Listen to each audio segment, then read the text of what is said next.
Ladies and gentlemen, welcome to the Garage Gym Athlete Podcast. I'm your host, Jared Moon. The Garage Gym Athlete Podcast is a result of my desire to build better humans, unequivocal coaches, and autonomous athletes. I've spent the last several years obsessing over program design, nutrition, and every other way you can optimize human performance. This podcast distills the latest scientific research with what I've learned and blends it with the not-so-scientific field of mental toughness. We are here to build you into a dangerously effective athlete. If you enjoy this podcast, you can find out more about our training at garagegymathlete.com. And if you want to pursue more into the field of coaching and programming, head to endof3fitness.com. Thanks for listening.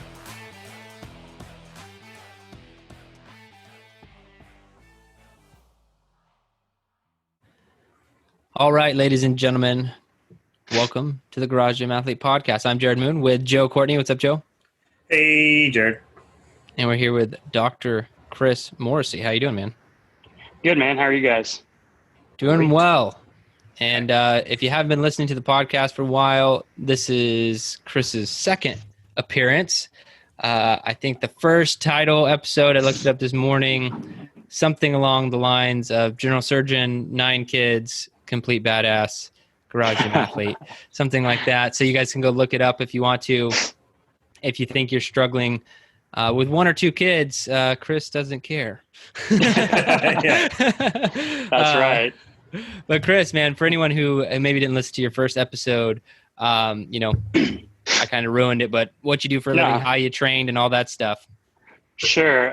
So like you said, my name's Chris Morrissey. I'm 43 years old. I do have 9 kids. I'm a general surgeon here in Winfield, Kansas. Been here for about 8 years now, actually 8 years this month.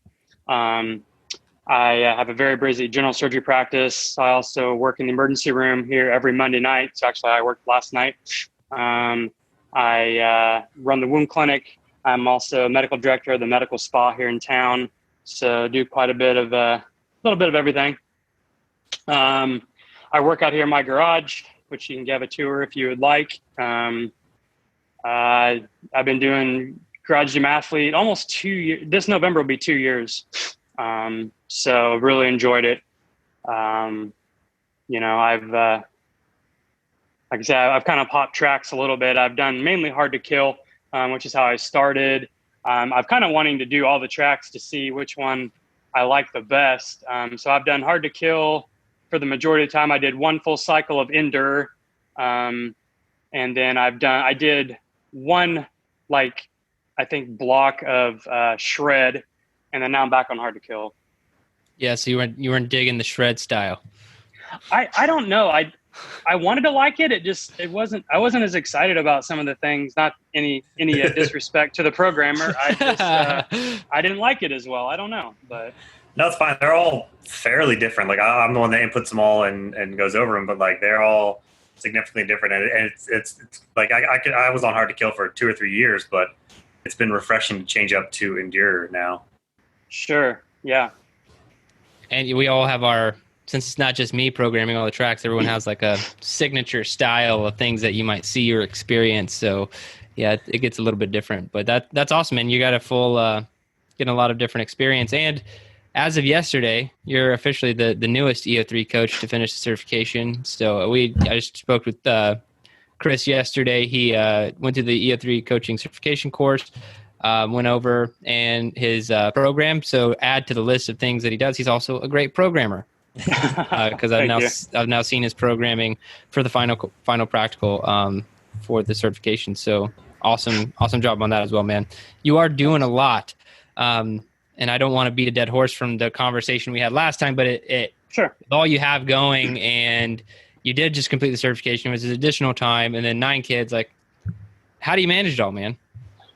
I just make things priority. I make it a thing to get out of here at least 5 days a week if I can to get training in. I wish I was a morning person because I know a lot of people on here, they get up 4 in the morning.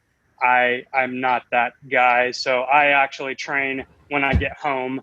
So whether it's 4 o'clock, 5 o'clock, 6 o'clock at night, I usually come out here right away, come in and say hi to my wife and kids, who's ever around. And then I try to get my training done. Once in a while, I cut it short. I may cut out a block just to get done. early and get inside to do things. But you just, I make it a priority in my life. I know I feel better when I do it. I just hate when I can't get out here. So I just find time to get it done, That's awesome. And it's fine not being a morning person. I mean, I call myself a morning person, but it's like at reasonable hour morning person.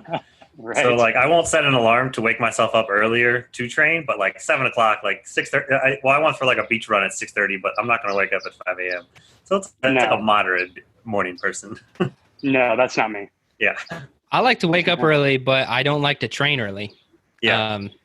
I just know from my personal experience with me, just me, I don't perform as well. So I prefer not to train like right at 5 a.m. unless I absolutely have to. Like here, if I'm going to get it done the next day, unless I can kind of see on my calendar, like, okay, it's tomorrow at 5 a.m. or bust, I'll get it done then. But for the most part, I like getting it up a little bit later in the morning or in the afternoon. All right, man. Well, give us an update. If anything has changed from the last time, because it has been, I think we spoke in September of last year. So we're getting closer to a year. Yeah. What update us on your situation and training and anything else you feel has changed? Sure. Well, I started about October. I started doing a paleo diet. So I've lost an additional about 20 pounds from that. So I was, I talked about I was very overweight when I came out of residency. I was weighing about 215. I got down to about 190, 195. Started doing your programming, and I kind of maintained my weight. Didn't really watch what I ate. I mean, I ate healthy, but not like strict or anything. And then I've always had high cholesterol. So I drove out to Colorado to a conference, and I listened to Rob Wolf's book that you guys had talked about, the paleo diet. So I was like, well, what the heck, I'll give it a shot. So I started doing intermittent fasting. Actually on my trip, that's when I decided to do it. It's not the best time to do it, but, and since then I've lost about another 25 pounds. So I'm down to about 170, 168, depending on the day. So my goal is to lower my cholesterol, because I had done 1 full year of almost vegan, no red meat. Well, I wasn't vegan. I was no red meat, no, egg whites, no bacon, nothing good. And my cholesterol didn't budge. So then I was like, all right, paleo diet, I'll give it 6 months. It's supposed to drop your cholesterol based off all the biochemistry. It made sense to me. It dropped like 5 points, and it really kind of pissed me off. So, so now I'm on a cholesterol drug. So now I'm taking a statin, just like the lowest dose there is. I'm still eating paleo though. I feel better when I'm on it. So I've, and I, you guys have done a couple studies on, energy levels and everything. And I do fine with training, but I found if I go out and do a longer run, like anything over 3 to 4 miles, I just start kind of feeling really sluggish, and I feel my blood sugar drop. So I started carrying a little of those gels with me if I'm going to be on a longer run, and that seems to help. But I'm pretty strict. I mean, I'll, have a piece of pizza here and there.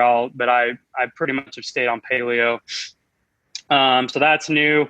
I actually had started trying to train for I was going to try to do a Spartan Beast and this past March. So I switched to Ender to try to do that. But since COVID and everything, I haven't been able, that all went away. So, but I actually enjoyed Ender, surprisingly. So I got in really good shape for that. And then I went to Shred, and then I'm back on Hard to Kill. So that's kind of my big updates, I guess. That's awesome, man. So yeah, paleo diet. What you said? You mentioned cholesterol, but the energy levels. You think that's the biggest pro? That's what's keeping you on it? Yeah, I think so. I mean, I just feel better when I'm on it, and I don't, have a lot of.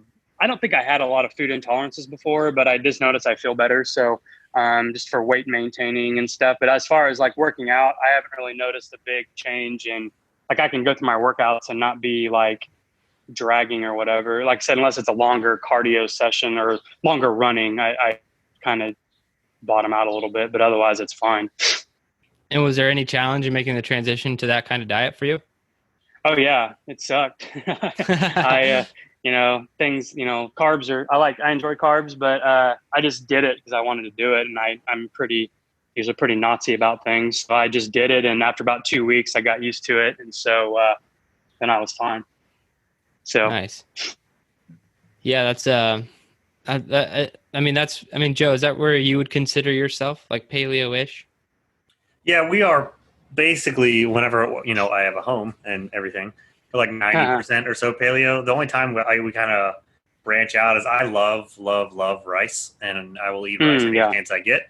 But I don't make it at home anymore. So like I got rid of my rice cooker and all that. But everything else is basically what I bring in is paleo. We might try some new things when we go to Sprouts that have like maybe the smallest thing that isn't paleo, but like absolutely no dairy comes in the house, no gluten, anything like that. The big stuff doesn't. It's just like a little fudge here and there.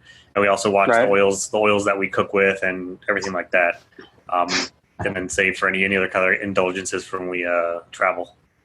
Sure. Nice. Yeah, that's I would say I'm pretty close to the same, to be honest.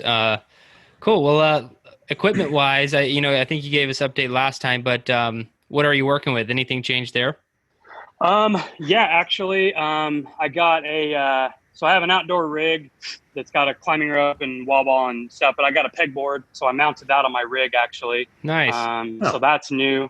I actually have a TrueForm runner, so Awesome. I bit the bullet and got that, and it's been great. I really like it for intervals, like, because I hated having to turn the treadmill on and let it run. And if you're doing like whatever, intervals of doing other things, you have to let it keep running and jump on it and try not to fall, leaving it at the same speed and time. So you can just get on and go and stop, and it's awesome. So I did that. Otherwise, I think that's about all that's new. Oh, I got a Concept 2 bike. I have that now too, the Erg bike, and love that thing. That's awesome. That's awesome, man. You upgraded your conditioning equipment for sure. Yeah. Yep. I guess Kansas gets kind of cold. How was it running there in the winter? Was that why you sprung for it, or what? Yeah, I bought it in December actually, and we had an older treadmill that it wasn't really going. It was kind of getting old, and so I just, reasoned that to be a thing. And honestly, I went through. I got the TrueForm Spartan. It's like $5,000, but payments are $160 a month, and there's no interest. So it's just like it's not that bad. So really, there's no reason not to get one. If I know you've been talking about that you want to get one, and write that down. No interest. I think if I talk to one more athlete who has one, I'm probably going to get one. That'll be my test there. Right. But to answer your question, it does get cold. It can get anywhere between. It depends on the wind, but it can get to 0. So it gets cold. But my gym's cold too. Like I don't have a heater, so I just put some sweats on and work out in here. But I don't really. If there's snow on the ground, I won't run. Or ice, but outside, but I'll come in here. So wind would be, I feel like that would be the main thing in Kansas because it's very flat. Yeah. So let's go back to this runner. What's your what's your favorite thing about is it the TrueForm or the Assault? It was the TrueForm. No, right? it's the TrueForm. Yeah, it's a TrueForm Spartan because you actually got a free Spartan workout with it, and I was like, oh, why not? It's about the same. That justifies the 5Ks. Yeah, exactly. So, but no, it's cool. It's the biggest, I guess, con is the digital readout it's not sexy. It's very basic, but you just hop on and you just go. It's like it just goes with you. And actually, it's kind of crappier to run on it than it is outside. You talk about hard workouts. I did I think it's called the Confused 5K, where you run an 800 or something and then do like front rack hold. So I did it on this. It sucked. It was terrible. So I just didn't feel like running down the block. So I just did it on that. It seems like it's smooth, but it's not like running on pavement. I don't know. It's just different, but it's better than a regular treadmill by far, I feel. So yeah, I think I'll telling you, one more athlete, Joe. You mark my words. All right. Yeah. All right, cool, man. So what are your goals right now?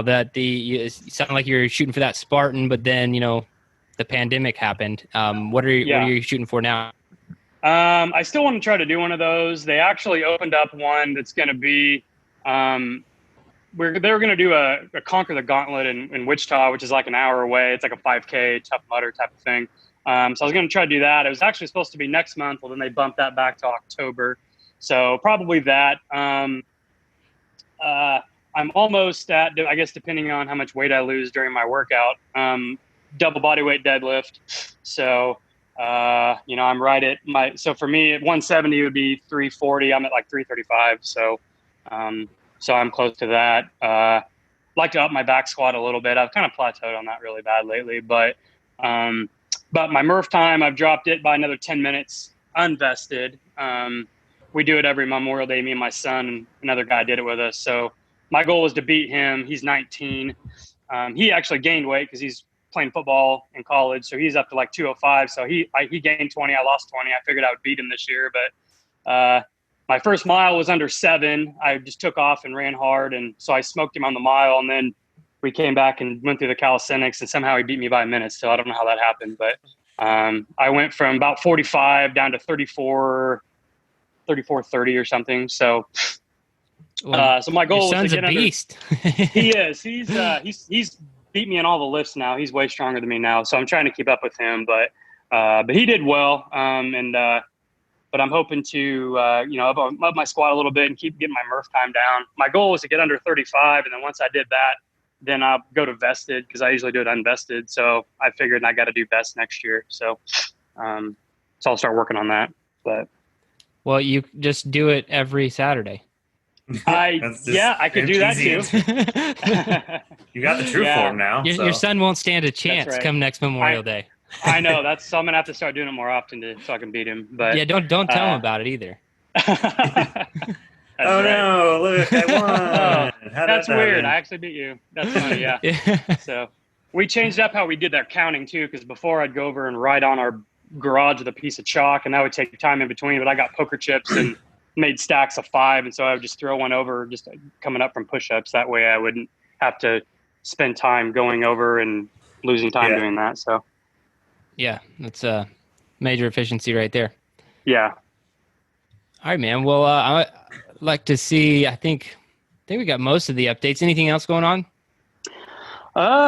No, life's kind of back to normal with COVID and everything. I wasn't working there for a while. I'd work like 1 day a week, maybe just seeing. We weren't doing any like elective surgery. It was all emergencies only. So I was at home a lot with my kids and my wife and stuff. And we're kind of back to normal now. We have to screen people before surgeries. We have to do COVID swab on everybody before they get operated on. But so that's thrown a wrench in how things work. But otherwise, I'm pretty much full tilt again. So there's not a whole lot different now. So that's awesome. But otherwise, just trying to keep up with everything and stay active and stay healthy. So you said your son plays football in college. Did he train with you in the garage for a while?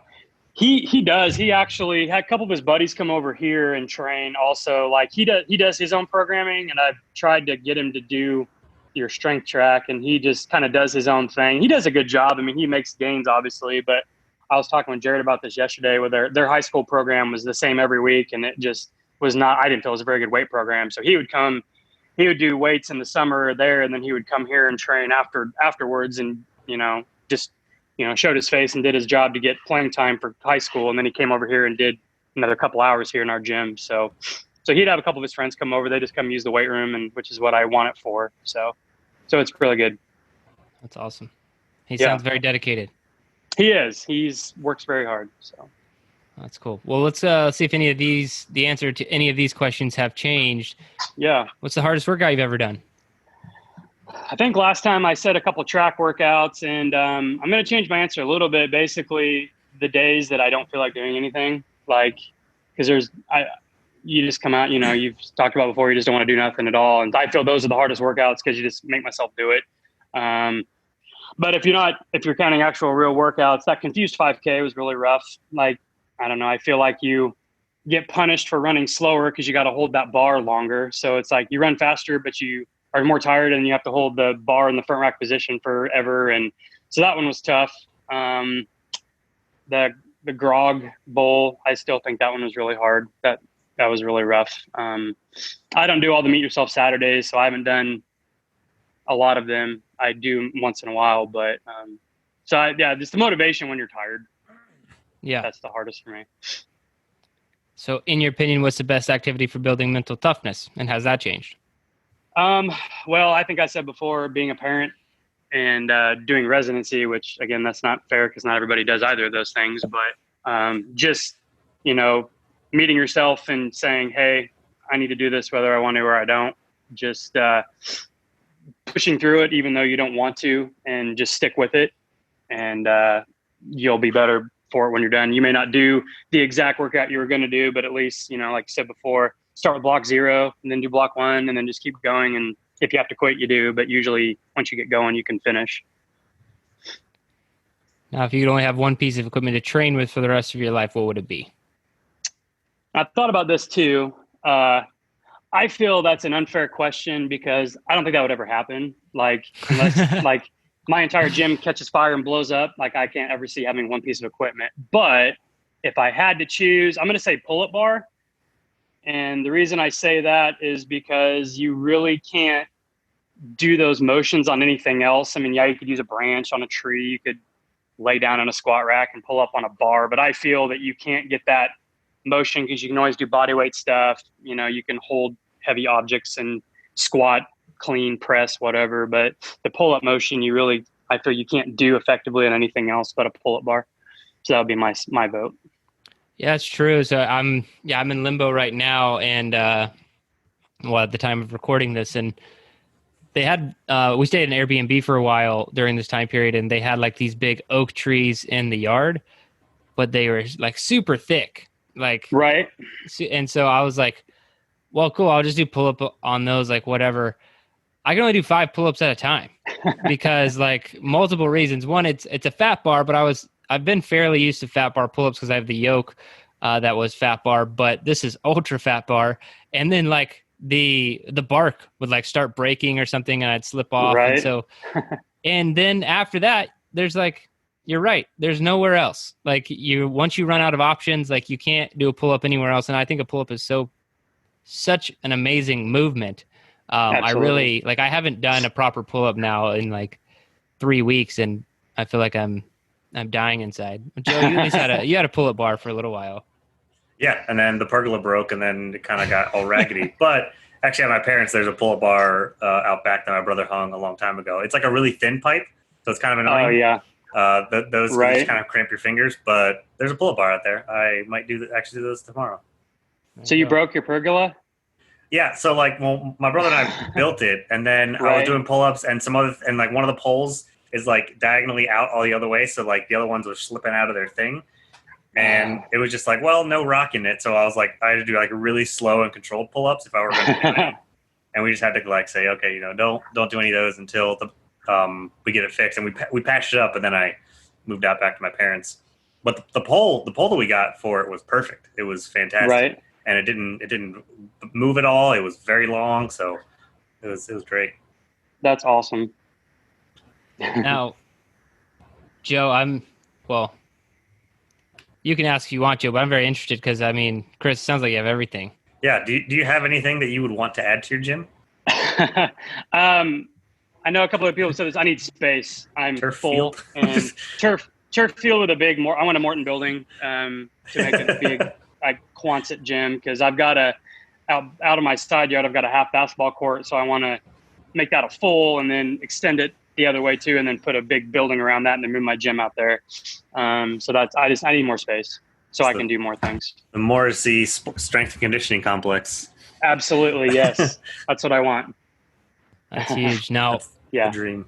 I would love to know, you're a very inspirational human being. You know, you've achieved a lot. And maybe your answer has changed, maybe it's not, but what's your best advice for all the garage gym athletes out there listening right now?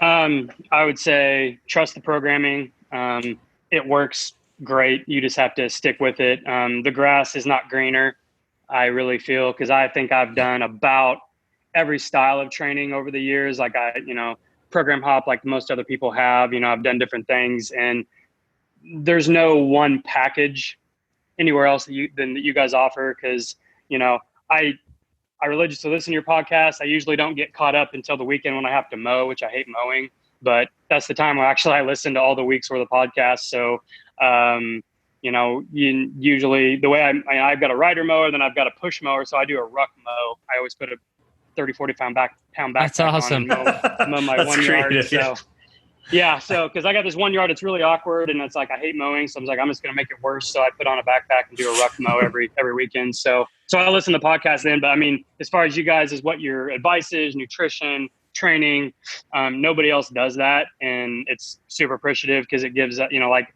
I love learning new things and researching, especially from a medical standpoint. And you guys do a great job of breaking things down and making it so people don't have to go out and do it. And like I said, I've done almost every kind of training there is, and I get the best results from you guys. And that I just sticking with it, you won't find anything better, is what I would say. So I appreciate that, man. And one thing I wanted to talk about or just mention, Chris and I were talking yesterday, and kind of just pushing this out to the community. So Chris is an MD, very smart dude, but also, he's gone through different strength and conditioning certifications to include ours.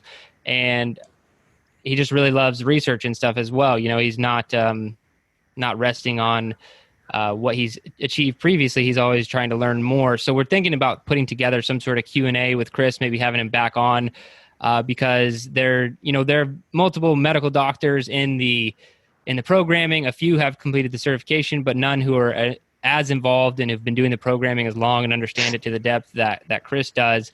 So if, we might put this out via email too, but maybe doing a Q&A with Chris as like our, he is the medical expert here. And those are areas that a lot of times I can't get into for a lot of different reasons. Most of the time I just don't fully know. I don't have the same education or background. And so I just wanted to let that out there for the community. If you guys have questions for Chris or you want to know something a little bit more in depth than we typically cover, Chris said he was open to coming back on and maybe doing a Q&A. So we will, or maybe we could do some like AMAs together or something like that. But that would be a lot of fun. So anyone in the community who's looking to do that, please let us know. Yeah, that'd be awesome. I'd love to. Like I said, I'm always love to do more and help out. And, I kind of push your program all the time. I gotten a couple medical students that rotate with me to start your program. And actually one of the other doctors that I work with here in town, he started doing it too. And what's funny is I was in the doctor's lounge one day and I was signing charts around the corner and I heard Joe's voice. Like, I was like, what? I was like, who's listening to this? And I walk around the corner and the pediatrician, he was listening to the athlete brief or whatever, but Joe has a distinctive voice. And so I was, I could hear it from clear around the corner. I'm like, who's doing GGA? And I looked around there and Todd Peters is a pediatrician here in town. So I got him to do it too. So, I'm always trying to push you guys. Awesome. I know, right? Yeah. So I thought it was great. That's huge. That's awesome. So I'm basically famous is what he said. You are pretty much. Absolutely. That's awesome. Well, Chris, it's been a blast, man. I appreciate your dedication and for being a part of the community and, being consistent, man. I really appreciate everything. Thank you, guys. I appreciate it. Thanks for listening to the Garage Gym Athlete podcast. If you want to learn more, go to garagegymathlete.com. You can learn about our training. Let us send you a copy of our book, The Garage Gym Athlete, or you can even get featured on the Garage Gym Athlete podcast. Thanks for listening.